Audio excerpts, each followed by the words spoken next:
Hi guys. வாழ்க்கைனா சில அடிகள் விழத்தான் செய்யும்னு சொல்லுவாங்க. அதுக்குன்னு இவ்ளோ அடியா? சிஎஸ்கேவ போட்டு பிரிச்சு மேய்ஞ்சுகிட்டு இருக்கானுங்களே! அழகா கையில இருந்த 2 பாயிண்ட்ட குடுத்துட்டு வந்திருக்கீங்களேடா அப்ரண்டிஸ்களா! இதெல்லாம் ஒரு நியாயமா? இப்படி பண்ணிட்டு வந்திருக்கீங்களேடா! ஆக்சுவலா நம்ம சென்னை சூப்பர் கிங்ஸா? இல்ல இன்ஜுரி சூப்பர் கிங்ஸான்னு எனக்கு தெர்ல. வரிசையா அடி மேல அடி, அடி மேல அடின்னு பொலன்னு பொளந்துகிட்டு இருக்கானுங்க. என்ன பண்றதுன்னு வேற தெர்ல. ஆக்சுவலா லாஸ்ட் 3 மேட்சஸ்ல பவுலிங் யூனிட் ரொம்ப சூப்பரா பெர்ஃபார்ம் பண்ணிட்டு இருக்காங்க. நிஜமாவே ரொம்ப சூப்பரா பெர்ஃபார்ம் பண்ணிட்டு இருக்காங்க. We need to give the credits to the bowling team.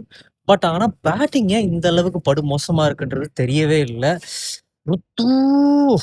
வேற என்ன சொல்றது? சீக்கிரமா ஃபார்முக்கு வாயா! இல்லன்னா உன்ன சூப்பு வச்சு குடிச்சுருவானுங்கய்யா எல்லாரும் சேர்ந்து. Most likely AYUSH Mhatre out of த டோர்னமெண்ட்னு சொல்றாங்க. If Ayush Mhatre out of the tournament, mark my words, Urvil Patel is going to give a blast times for us. சரியான பிளேயரு, சூப்பரா ஆடுவார்ன்னு நினைக்கிறேன். ஸோ பேட்டிங் நமக்கு எப்படியும் பேக்கப்ஸ்லாம் இருக்கு. அது பிரச்சனை கிடையாது. பட் நம்ம கரெக்டான டைம்ல கரெக்டான பிளேயர்ஸை பேக் பண்ணி அவங்க கரெக்டாக டெலிவர் பண்ணா மட்டும் போதும்.